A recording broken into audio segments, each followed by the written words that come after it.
Leisenbjorn driveway, Taming the Blacktop. In the heart of Tanzania lies the Leisenbjorn driveway, the most difficult multi-terrain driveway in the world. A 5-man multinational team has waited for 2 weeks, enduring torrential rains and high winds. Finally, the clouds have broken, and the expedition may continue without further delay. Professor Beinfadel remembers. Yes, I'd say that the weather was indeed a major factor, and I seem to remember that our elation when the clouds finally broke, it was just beyond what you can just normally conceive on such a basis. And our elation was such that elation-wise, there was great elation. I'd say that the elation beyond what normally people would conceive as being elation was really more like elation. So in that aspect, I think that there was indeed some elation on our part. Time on each person. Look at with over 20 driveways to his name, Edward Beinfadler, professor of asphalt at Cambridge University, London, would lead the expedition. Frank Almados, an American blacktop specialist, was vital for the last leg of the journey. For young expedition party member Russell Trump from the Tasmanian Institute of Loose Gravel and Dirt, this would be his first major climb. The expertise of West Berlin's Dr. Peter Sigmund proved invaluable during both the planning stages and the climb itself.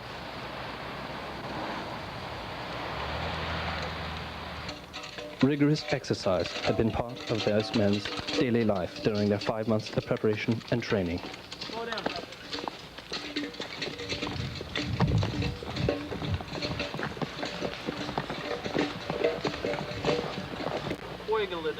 From a camp some 7 miles away, final calculations must be made.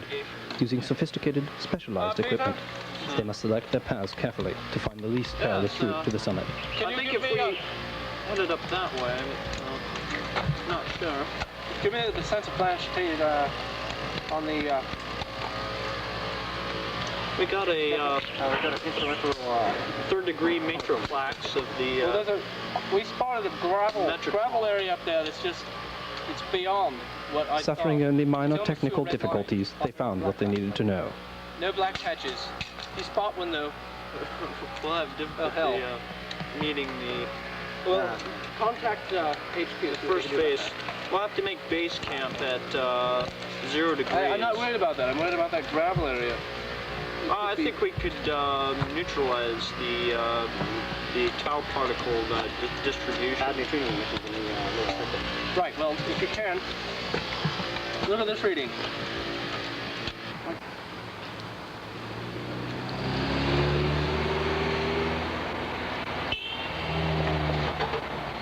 Weeks earlier, the party had tried to enlist the aid of Mogambo, a veteran climber and native of the area. He knew this region like the back of his hand, and had led many expeditions to the Leisenbjorn, none of which had ever successfully made the climb.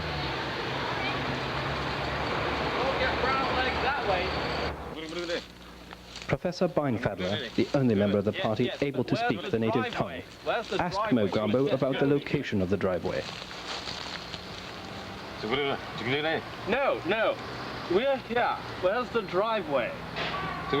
No, north. Yes, I see. With a little difficulty, they were able to find their way. Once on the trail to the base camp, Mogambo felt that more money was in order to persuade him to continue. After a short exchange of bitter words, Edward and Russell finally gave in. He says he wants more money before he goes on. Mogambo no go. Good do. What you say, man? Something about, all right. Well, they will pay him how much have you got? his money in advance.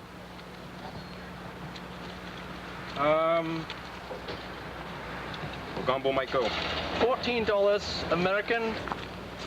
Shortly after this, Mogambo startles the men with a shout, and he runs off into the vast jungle, to paths known by no man, save Mogambo, Rhinoceros or something. and isn't seen or heard of again. What? Well, fancy that, bastard. This stroke of bad luck doesn't slow the team down for long. Dr. Sigmund soon finds the trail to the driveway, and they reach the base camp on their own, where their equipment has been brought to him by aeroplane. After the preparations were complete, the team took off down the trail to the driveway itself, followed by their faithful companion, a young driveway goat we fondly nicknamed Billy, who stayed with us throughout the climb. Once at the driveway itself, Professor Beinfadler throws the rope up the cliff wall, and to the joy of the party, it catches on the first try. The first day is spent on a green line gravel area. The cord is connected, and the journey begins. The weather remains favorable, and the party encounters few difficulties.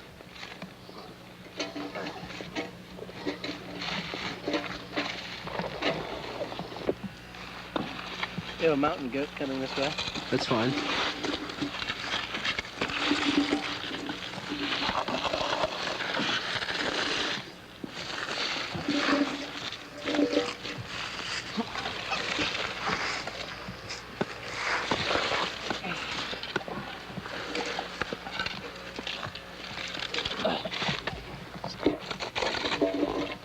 In only 5 hours, they have reached the second base camp. We have a deltoid blacktop mass ahead. Oh, igneous rock formation. Yeah. Watch the. We're nearing the asphalt level. Watch it there, mate. Now they must leave the ropes behind. To your right. Yeah. Frank Almados recalls. Leaving the rope behind, the cord, it was a feeling of freedom, yet I was slightly scared. It was right after we had left the gravel layer and we were reaching the gravel fault layer, at which point I believe we grand scrambled and we did start to ascend up on which would have been the asphalt layer according to our sedimentary readings, and at which point the elation that we all enjoyed was not overcome by marbles falling from the sky. It was one which elated us all. On the second day, Almados takes the lead.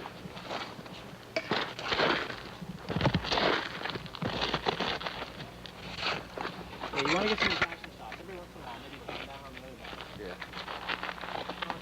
Ahead looms danger. A glacial rift.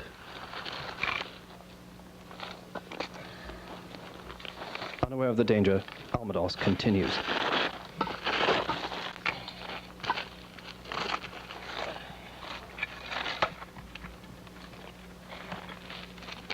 Then, disaster strikes.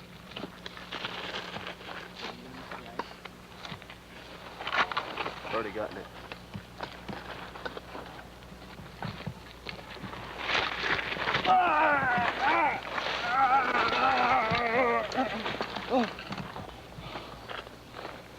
Professor Almados recalls. Well, I'm sure we all remember well the point of the expedition, of which where I reached the glacial area, and at which point Dr. Sigmund did say, watch out for, and I did not hear right away, and very soon from there I realized what he was referring to was the glacial area, at which point I reached for, and my hold just slipped, and it was...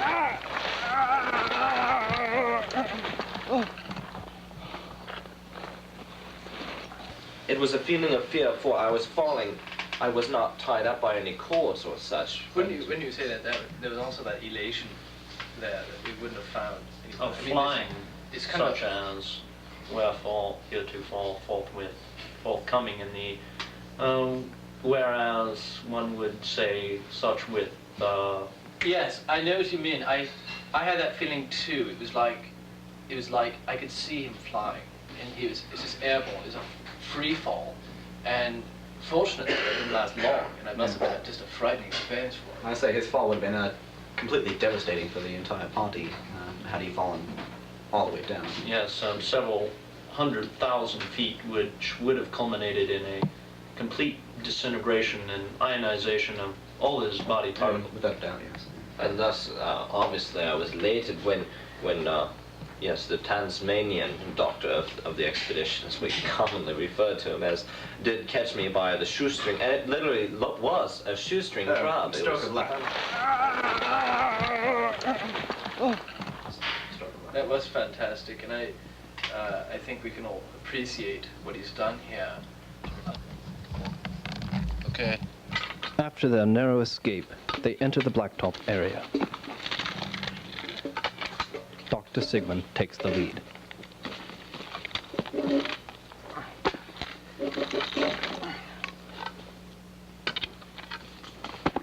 Russell Trop shares his experience. Yes, yes. Well, I seem to remember when we first hit the Blacktop, there was a great feeling of elation in the party, for we reached it on the third day, and our range measurements must have been off because down at the base camp we had felt that we would reach it on the fourth day, not the third, on which we did reach it, indeed. And the elation was such that we just about lost hold of the reality of the climb once we hit that Blacktop area, for we knew that the summit was not far away once upon reaching the Blacktop area. I seem to remember when we had finally circumnavigated the glacial rift and were coming upon the last leg of the Blacktop. It was a culmination, or a coagulation of tau neutrino particles, and the final ridge, a truncated spur of glacial terminal moraine, where we had come upon the final and coming upon the summit itself. The summit indeed was at hand.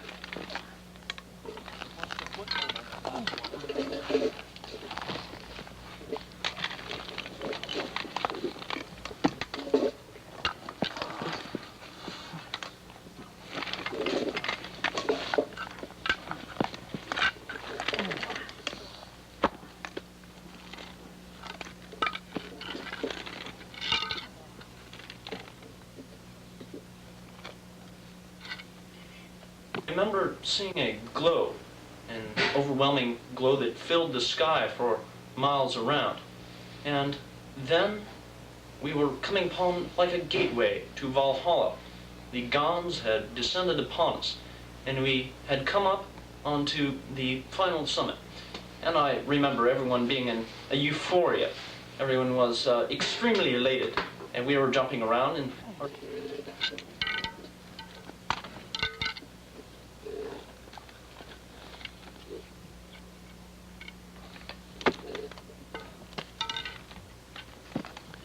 Dr. Peter Sigmund is the first to reach the top. After Sigmund and Almados comes Bindfandel.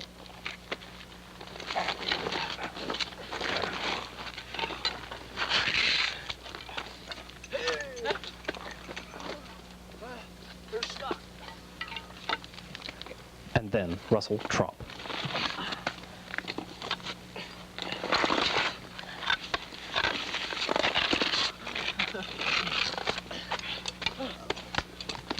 The task was completed. They had achieved the impossible.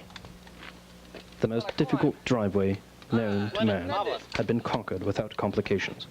Good work, mate. Really put on a These men represent the acme, the paragon, upper echelon, the epitome of driveway climbing skill. That was not bad for your first time out. Months of preparation and training have resulted in a highly successful venture.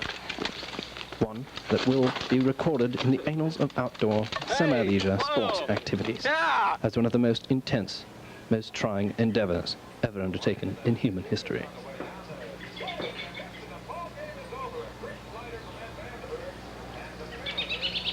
And so, Leisenbjorn had been tamed.